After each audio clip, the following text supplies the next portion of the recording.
Muito boa tarde.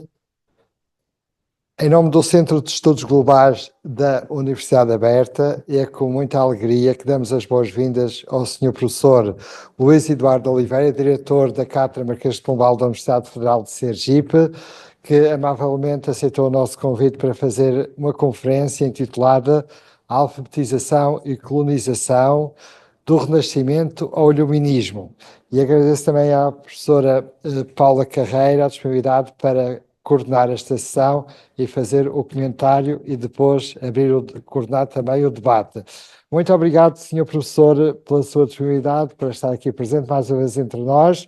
E agora peço à professora Paula para fazer a devida apresentação do nosso conferencista. Boa tarde, boa sessão. A todos e a todas, é com muito gosto que estou aqui com o professor Luís Eduardo Oliveira. É um prazer, é um gosto pessoal também que fomos sempre muito bem recebidos por si, fui muito bem recebida na sua extraordinária terra de Sergipe, e já há alguns anos que vamos investigando juntos e que vamos partilhando trabalhos e, portanto, é sempre uma alegria poder recebê-lo.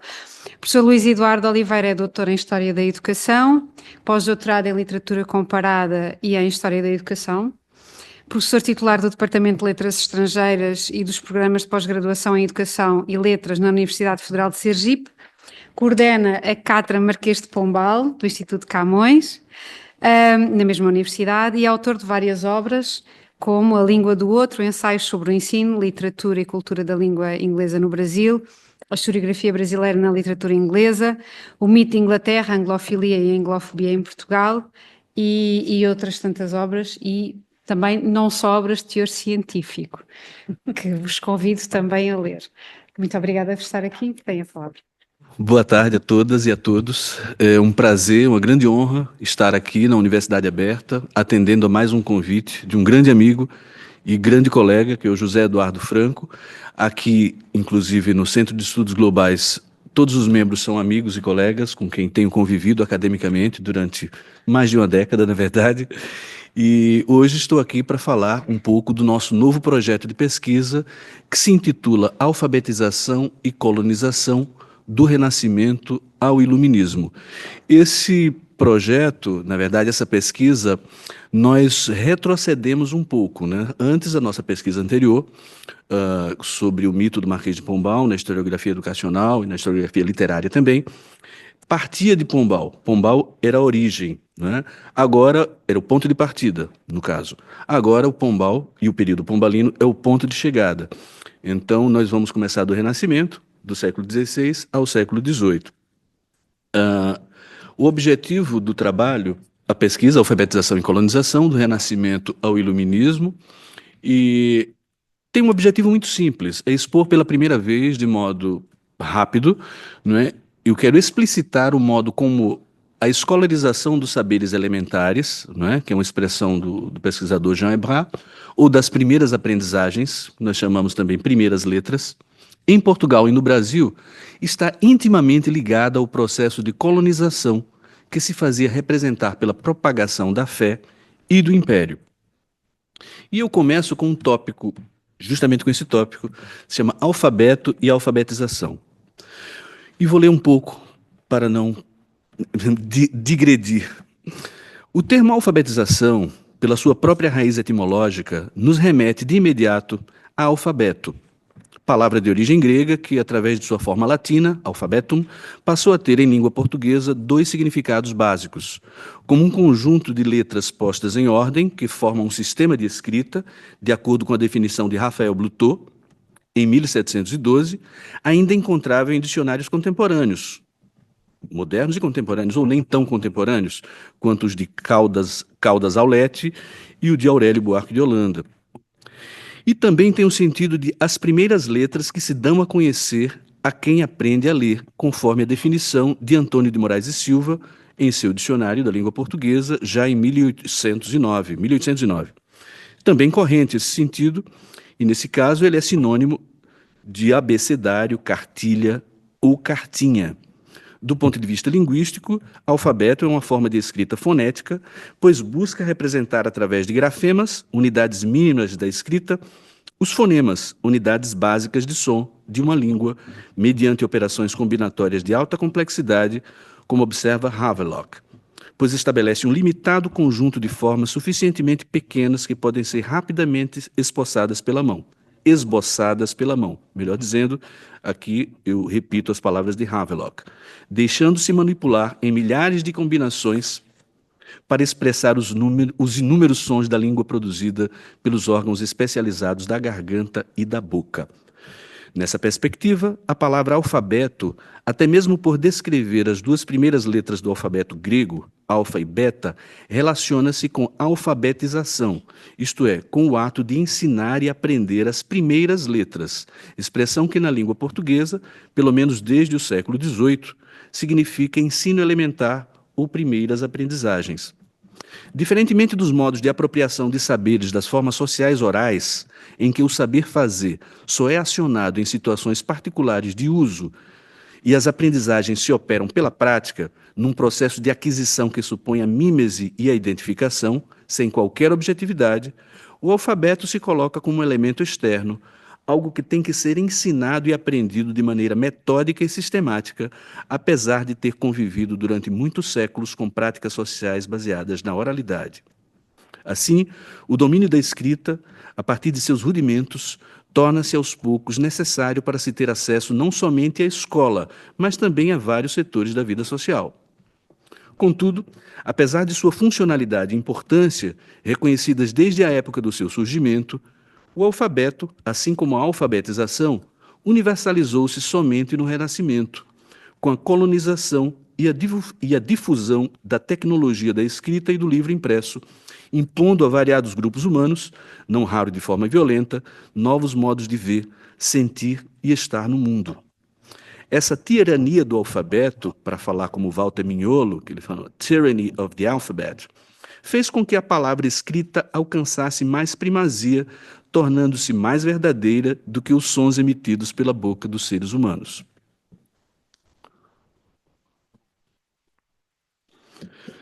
Bom, e agora eu vou falar um pouco do Renascimento, a relação entre Renascimento e colonização, duas faces da mesma moeda. O termo Renascimento, geralmente grafado com letra maiúscula, tradicionalmente entendido como um movimento intelectual, é tradicionalmente entendido como um movimento intelectual que tem origem na Itália e se estende, como período histórico cronológico, de 1300 a 1600, mais ou menos. Assim concebido, ele é geralmente empregado em discursos celebrativos ou apologéticos de uma Europa orgulhosa de seus feitos, glorificando sua renovação na transmissão, estudo e interpretação da cultura da antiguidade clássica.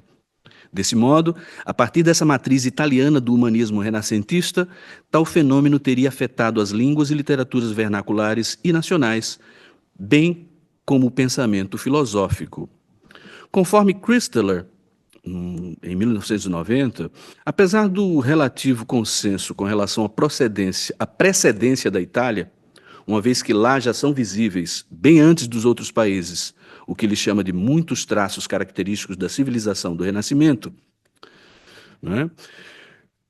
O humanismo, no caso do humanismo, do termo humanismo, o autor restringe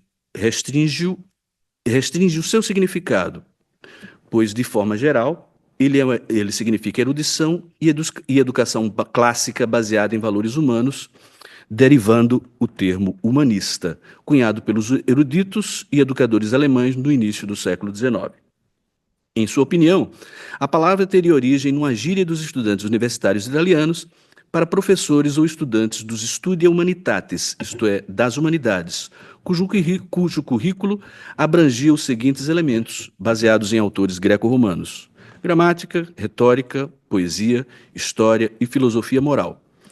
Segundo o mesmo autor, a produção literária dos humanistas consiste nos seguintes gêneros: cartas, oratória, historiografia, poesia, diálogos ou tratados sobre temas filosóficos, morais ou teológicos. Peço desculpas pelo atropelo na leitura, porque eu tive que modificar um pouco a sintaxe.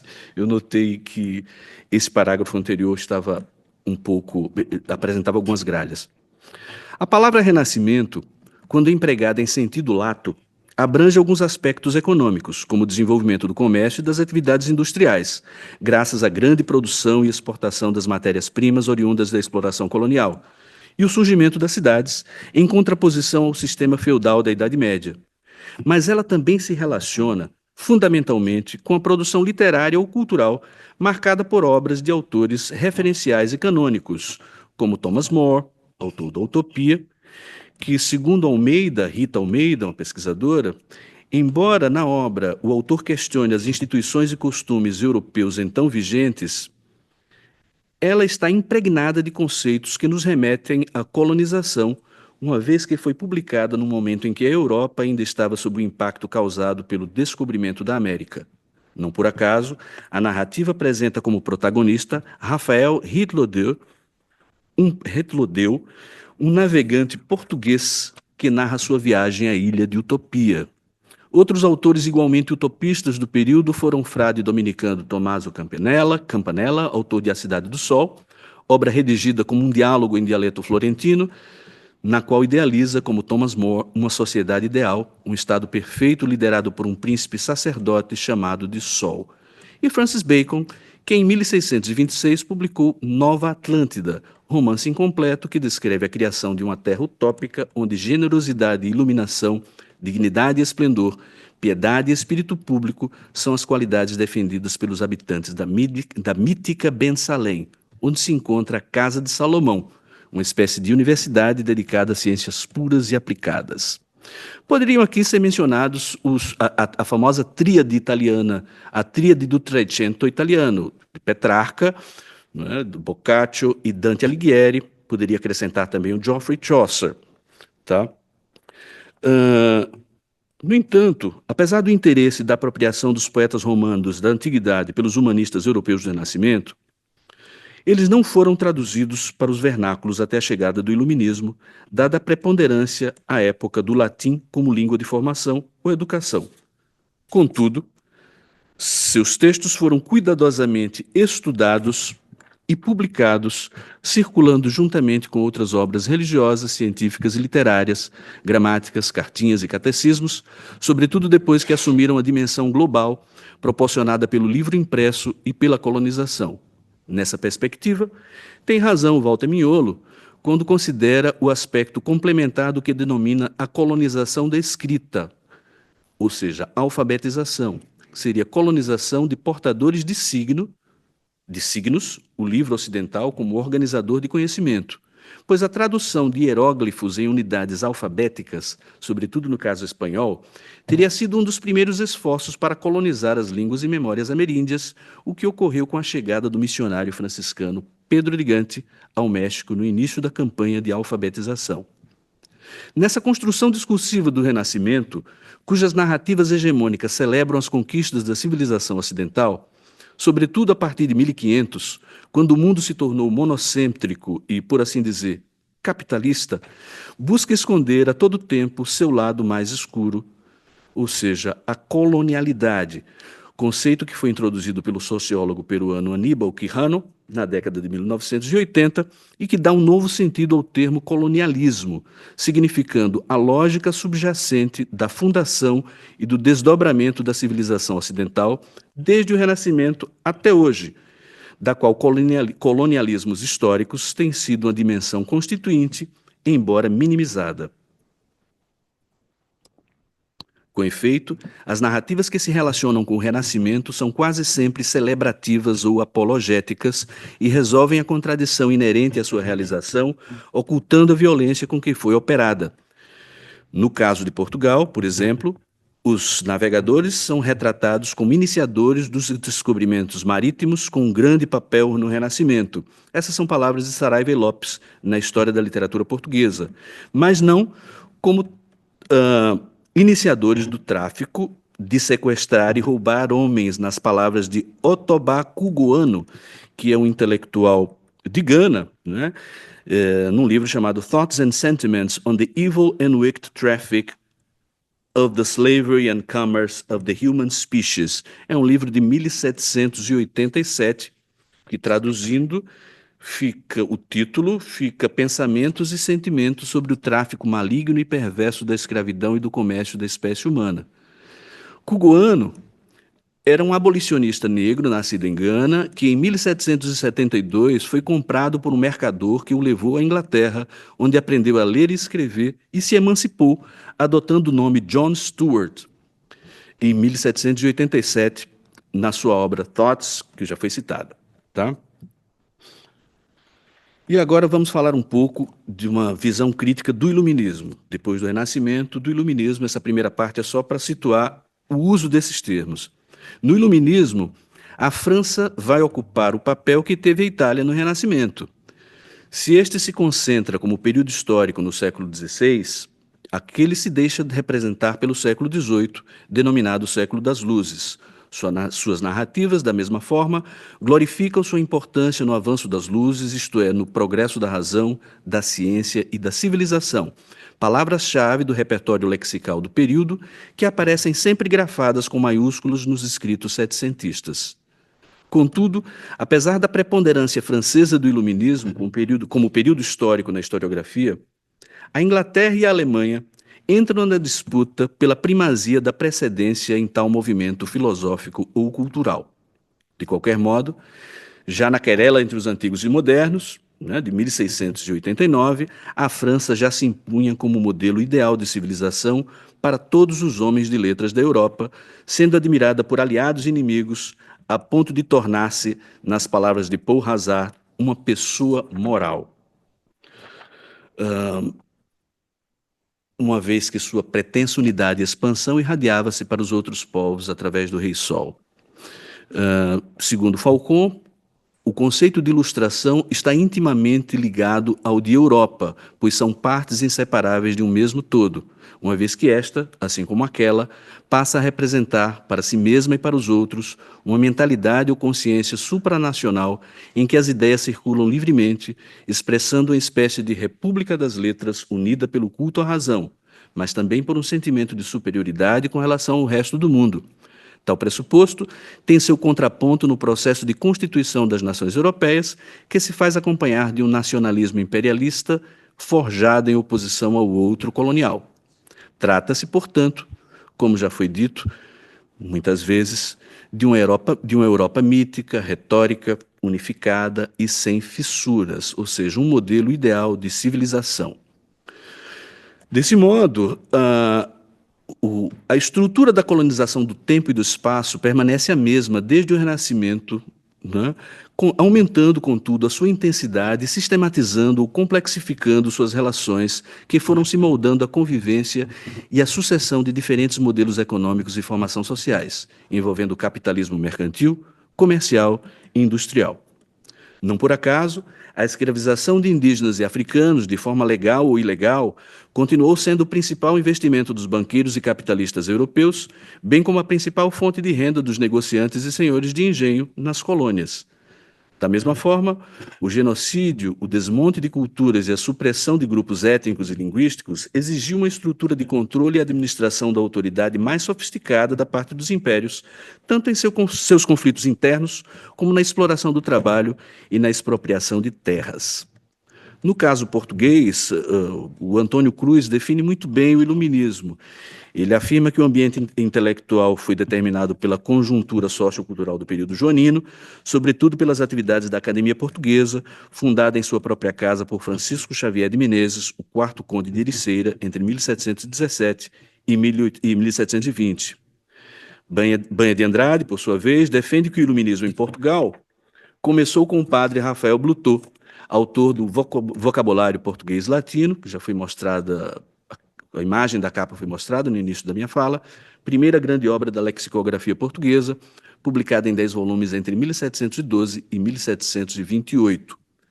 Com efeito, podemos notar que alguns termos usados por autores setecentistas, como Manuel de Andrade de Figueiredo, que foi autor da Nova Escola para Aprender a Ler, Escrever e Contar, de 1722,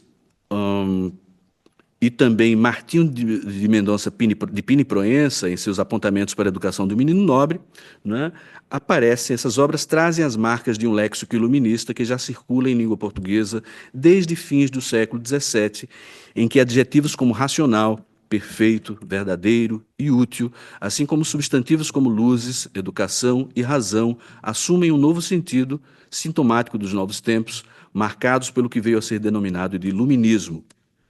Como movimento intelectual europeu, podemos afirmar que o iluminismo lançou as bases da nossa concepção moderna de ciência, bem como das democracias liberais, com a noção de direitos humanos universalmente aplicáveis, apesar de suas contradições, isto é, do seu convívio pacificamente velado com os aspectos mais perversos da colonização e da escravidão. No entanto, essa definição didática, que também se constitui como uma autodescrição dos protagonistas do iluminismo, já havia sido contestada no século XVIII, como vimos no caso de Cugoano. Desse modo, em todas as línguas, Enlightenment, Aufklärung, Lumière, Iluminismo, Ilustração, o iluminismo emerge revestido de um caráter político para um público midiático mais ou menos polarizados por acontecimentos históricos ou socioeconômicos. Ao mesmo tempo, e este talvez seja um dos grandes paradoxos do iluminismo, para falar como Maxwell, a diversidade planetária de visões de mundo e estilos de vida parece continuar a precisar de um iluminismo e de sua promessa emancipatória de liberdade para afirmar-se identitária e politicamente, mesmo que, em sua formação e legado histórico, tenha ocultado seus aspectos autoritários, violentos e, às vezes, sanguinários, a depender do contexto em que se manifestam. E agora eu vou ao centro da palestra, o temático, que é a propagação da fé e do alfabeto através das cartinhas e catecismos. A importância do alfabeto no renascimento tardio na Europa do século XVI e sua relação com o processo de colonização pode ser ilustrada com a figura de Hélio Antônio de Nebrija, professor de retórica da Universidade de Alcalá e autor da obra que até o começo do século XX foi tida como a primeira gramática vernacular, a Gramática da Língua Castelhana, de 1492, em cujo prefácio afirma que sempre a língua foi companheira do império, uma ideia, um mote, acatado e desenvolvido pelo autor da primeira gramática de língua portuguesa, Fernão de Oliveira, né, na Gramática da Linguagem Portuguesa, assim como na Gramática da Língua Portuguesa de João de Barros, né? Então, os dois axiomas fundamentais de Nebrija em relação à fonética e à ortografia espanhola são escrever como pronunciamos e pronunciar como escrevemos, motivo pelo qual ele dedica vários parágrafos às letras do alfabeto, tanto em suas gramáticas, a gramática latina de 1481 e a da língua castelhana de 1492, quanto em sua obra Regras de Ortografia Espanhola. Seu principal argumento era o de que a invenção das letras do alfabeto, que nos foram mostradas pela revelação divina para polir e embelezar a vida humana, era uma das maiores conquistas dos seres humanos. Que mesmo com efeito, tal pressuposto ou crença, na medida em que avança a empreitada colonial, torna-se um dogma no século seguinte, como testemunham as obras como A Origem e Princípio da Língua Castelhana, ou romance que hoje se usa na Espanha, de 1606, de Bernardo de Aldrete, em que afirma que quando uma nação recebe outra língua, ela também admite conjuntamente a letra com a qual a língua é escrita, e se ela perde sua língua falada, ela também perde a forma da letra com a qual ela é escrita. Ou mesmo as gramáticas de línguas indígenas, né, ou ameríndias, escritas por missionários franciscanos, capuchinhos, dominicanos e jesuítas, todas elas produzidas no século XVI, nos séculos XVI e XVII, as quais são introduzidas por uma explicação das letras, identificando aquelas que as línguas ameríndias não tinham. Essa preocupação com a identificação das letras ausentes sugere que o alfabeto já havia adquirido, no século XVI, uma indiscutível primazia com relação às formas sociais orais. Um exemplo eloquente é o do cronista Pedro de Magalhães Gândavo, autor das Regras que se ensinam a maneira de escrever a ortografia da língua portuguesa, primeira obra do gênero em língua portuguesa, e que, na sua História da província de Santa Cruz, afirma que a língua que se usava pela costa do Brasil carecia de 3 letras, F, L e R. Né? Ele dizia, coisa digna de espanto, porque assim não tem fé, nem lei, nem rei. Na medida em que atende às necessidades do príncipe ou da monarquia, bem como da igreja em seus empreendimentos coloniais, o alfabeto, e logo a alfabetização, para além da violência implicada em sua realização, sobretudo quando, em grupos humanos organizados sobre formas sociais orais, separava crianças das suas mães para lhes impor o catecismo, relaciona-se com a expansão territorial, isto é, com a territorialidade e com a construção de uma memória para as terras conquistadas. Nesse sentido, a universalização do alfabeto é um componente fundamental da colonização e, como tal, é responsável pela extinção de línguas e culturas, operando assim uma colonização do imaginário para falar como Gruzinski, em obra de 2003. Enquanto a letra se impôs na organização da sociedade do Novo Mundo, a fala e a memória mantiveram vivas as tradições e a organização conceitual das culturas ameríndias. Como havia observado Havelock, os segredos da oralidade não estão no comportamento da língua usada na conversação, mas na língua empregada para o armazenamento de informações na memória, para o que se apoia nos elementos rítmicos e narrativos da poesia oral. E agora, finalmente, o corpus, as fontes do trabalho, as cartinhas e os catecismos. A propagação da fé cristã, que vai desencadear o processo de universalização do alfabeto através da produção de cartinhas ou cartilhas para aprender a ler em português, pouco depois da chegada da imprensa, em 1463. Tá? Melhor, essa propagação ela desencadeia esse processo. Como nos informa de modo grandiloquente Américo Cortês Pinto, em obra da década de 40, entre as mais lídimas glórias que na história da civilização cabem ao Portugal dos descobrimentos, está o fato de que foi o primeiro país que imprimiu cartilhas de ABC para ensinar a ler os povos africanos e asiáticos. Segundo o autor, teria sido o rei Dom Manuel, que ficou conhecido como perseguidor dos mouros e judeus, o responsável pelo envio de cartinhas e catecismos para as conquistas de Além-Mar, tendo sido o primeiro chefe de Estado a compreender que o ensino da língua era a melhor forma de propagar e fixar o que denomina o espírito de uma pátria. Assim, já em 1515, enviou de presente ao Negus, isto é, ao rei da antiga Abissínia, atual Etiópia, 2.500 volumes e uma tipografia. Entre os volumes havia 2.000 cartilhas e 42 catecismos. Como explica Cristóvão, em texto da década de 90, poucas cartinhas chegaram aos nossos dias porque, além de terem manuseamento frequente, deteriorando-se facilmente, eram consideradas literatura menor, sem lugar assegurado nas bibliotecas. Convém aqui diferenciar esses dois tipos de compêndio pedagógico. A cartinha ou cartilha contém os rudimentos da leitura e o catecismo a matéria de doutrina cristã, sendo um precedente do outro, embora os dois tipos apareçam por vezes no mesmo compêndio. Conforme Verdelho, em texto já clássico sobre a gramaticografia portuguesa, de 1995, no início do século XVI, imprimiram-se milhares de cartinhas em língua portuguesa, pois a campanha expansionista, são palavras dele, a campanha expansionista exigiu em primeira instância uma boa funcionalização da língua vulgar, possibilitando o intercâmbio entre a metrópole e os territórios recém-conquistados. Assim, tornaram-se dispositivos fundamentais para a formulação das primeiras gramáticas. As gramáticas, assim como as cartinhas, estão umbilicalmente ligadas ao processo de colonização, como vimos no caso de Nebrija, mas tal relação é muito explícita também, como já falei, em Fernão de Oliveira e em João de Barros, obras que estão a serviço do projeto expansionista português, fazendo da língua um instrumento de unidade e coesão na construção do império. E nisso aqui eu cito a organização, a reedição da gramática de Fernão de Oliveira, feita pelos pesquisadores e professores José Eduardo Franco e Aida Lemos. No caso de João de Barros, a sua cartinha para aprender a ler foi composta quando o autor exercia a função de feitor da Casa da Índia, cargo para o qual havia sido nomeado em 1532 para ensinar português aos príncipes do Oriente.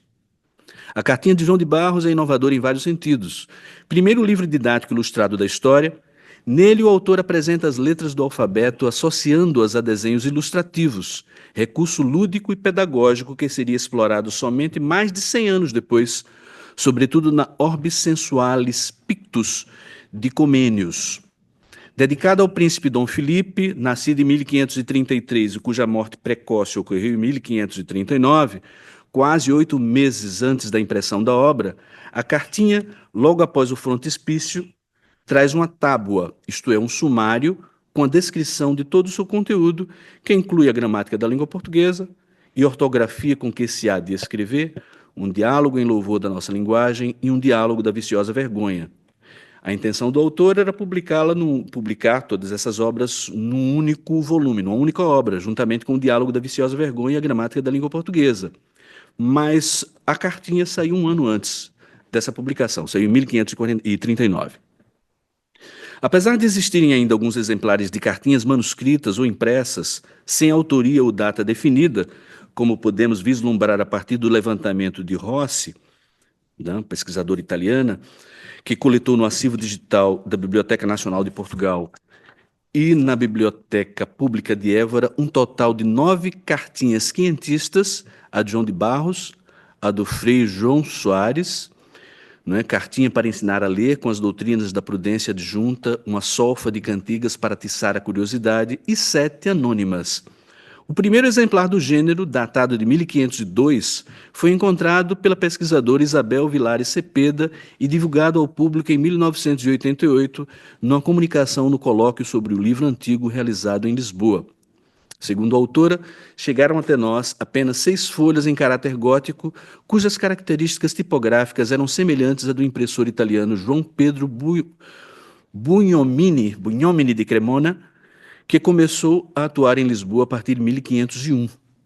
A sua hipótese é de que a parte mutilada da cartinha referia-se à parte linguística, pois as folhas restantes, 2 folhas dobradas em formato em 16º, são dedicadas aos princípios básicos da doutrina cristã, compondo-se de 7 textos em português. 7. 5 são orações: Pai Nosso, Ave Maria, Salve Rainha, as listas dos 10 mandamentos e das 7 obras espirituais de misericórdia. Pai Nosso, Ave Maria, Salve Rainha, 10 mandamentos, 7 obras de misericórdia, oração à hóstia e oração ao cálice. Tal cânone, ao que parece, tornou-se modelo para as demais cartinhas quinhentistas, segundo a mesma autora em outro artigo. A estrutura do gênero cartinha ou cartilha foi resumida por Castelo Branco em artigo pioneiro de 1972, de maneira objetiva. Um pequeno livro dividido em 2 partes, uma destinada ao ensino do alfabeto e da soletração e outra, sempre muito maior, composta de textos de índole religiosa para leitura como um verdadeiro catecismo. Depois de compilar fichas descritivas das 9 cartinhas publicadas no século XVI, que conseguiu identificar, comparando as informações textuais e paratextuais de cada uma, a pesquisadora Maria Antonieta Rossi afirma que a sua invariabilidade nos leva à conclusão de que se trata de reedições de uma mesma cartilha básica. Com relação à sinonímia entre os termos cartinha e cartilha, a autora observa que elas têm sentidos diferentes no dicionário latino-lusitânico, vice-versa lusitânico-latino, de Jerônimo Cardoso, dicionário de 1570, em que cartilha significa tabela alfabética e cartinha epístola. Mas no Tesouro da Língua Portuguesa, de Bento Pereira, os termos aparecem como sinônimos.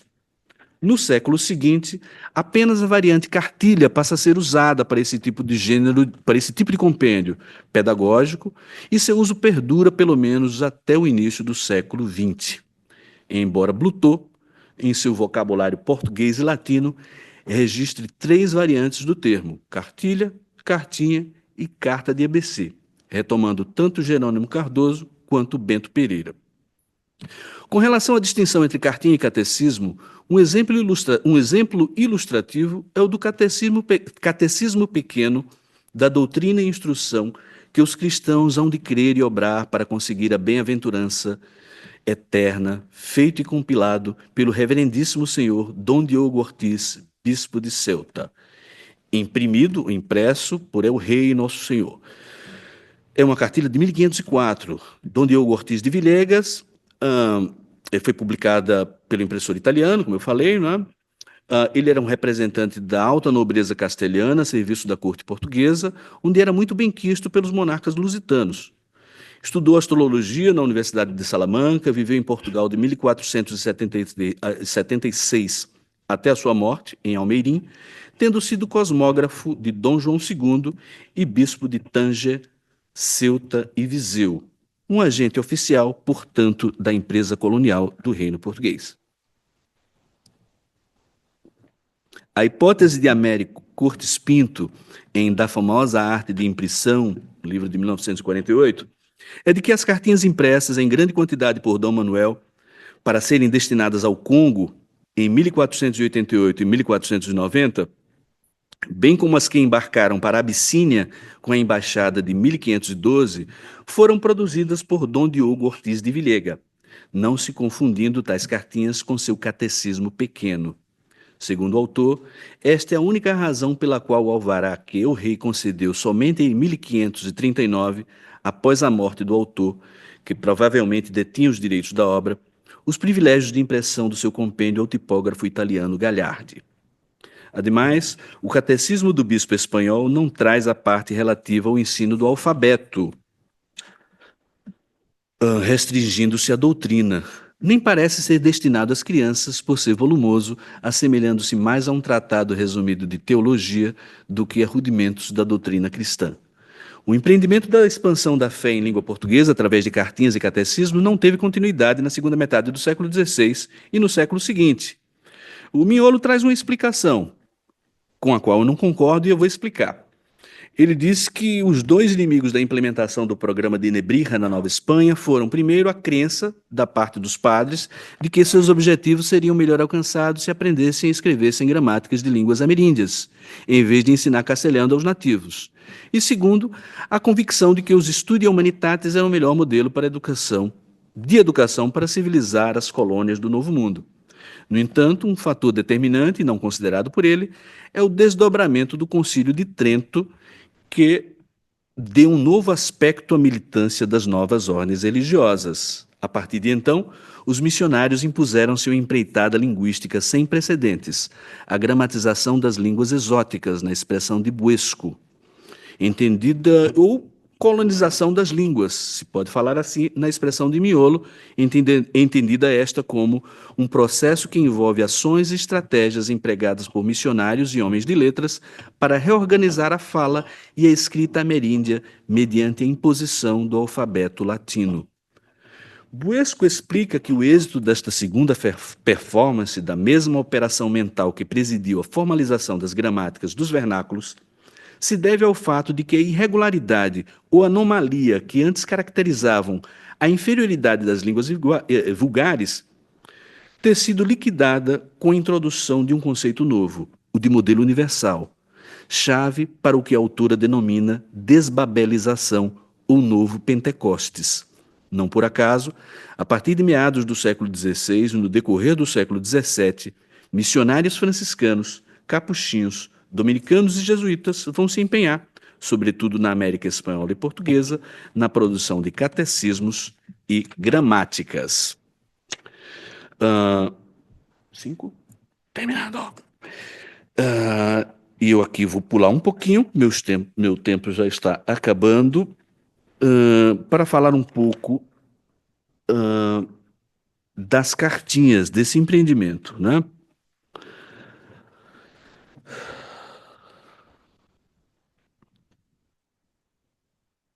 E vou passar para o segundo tópico, próximo tópico, que é a civilização dos povos indígenas.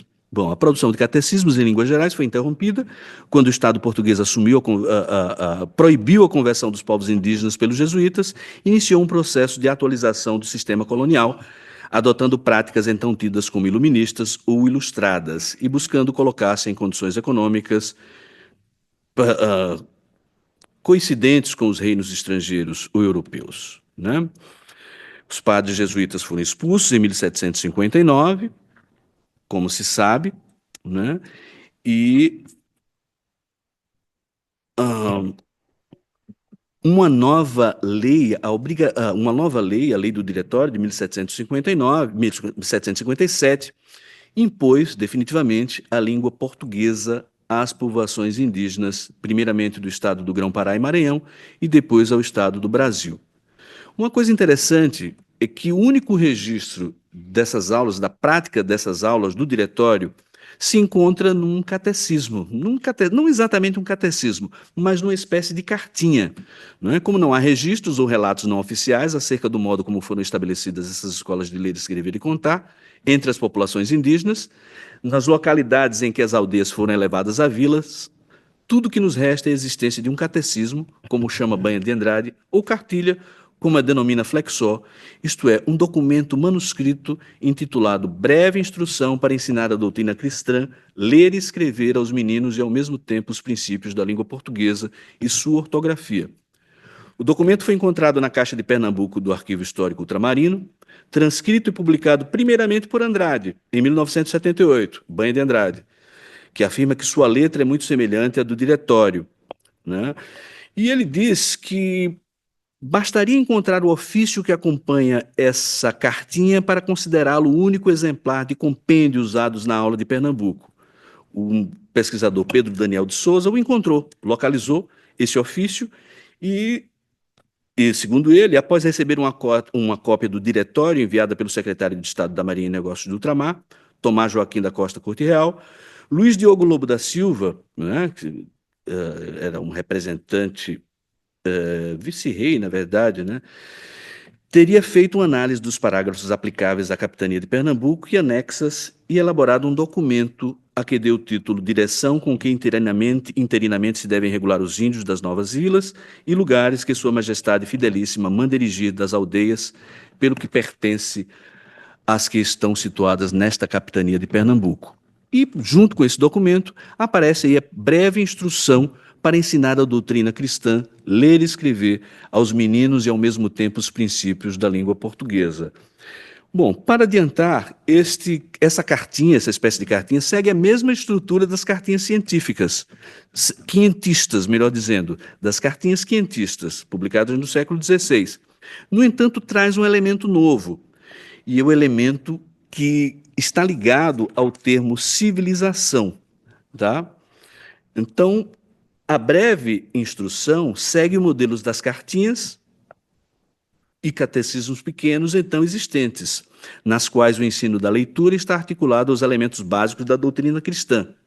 Tá? No entanto, a breve instrução deixa bem explícita a importância da escolarização para todo homem honesto. Nesse sentido, o documento é representativo de uma época em que o saber ler e escrever já eram conhecimentos tidos como relevantes para toda a sociedade.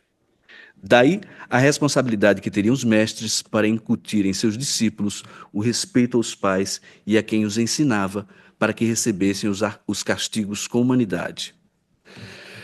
Bom, muita gente acha que o diretório não foi uma obra pombalina, né? O pesquisador Coelho, por exemplo, na tese de 2006, ele disse que o diretório foi provocado pela própria conjuntura local, isto é, do sertão para o mar, e não pelo caminho inverso, pois a sua formulação teria resultado das concessões que a administração pombalina teve de fazer diante da oposição dos agentes sociais existentes na colônia, para o que buscava mostrar que o texto das leis da liberdade dos índios, não somente os alvarás pombalinos de 6 e 7 de junho de 1755, o primeiro abolindo a escravidão indígena e o segundo o poder temporal dos missionários, mas também as leis de 1608 e 1680 que lhes precederam, idealizadas e publicadas para garantir a liberdade dos índios sobre suas pessoas.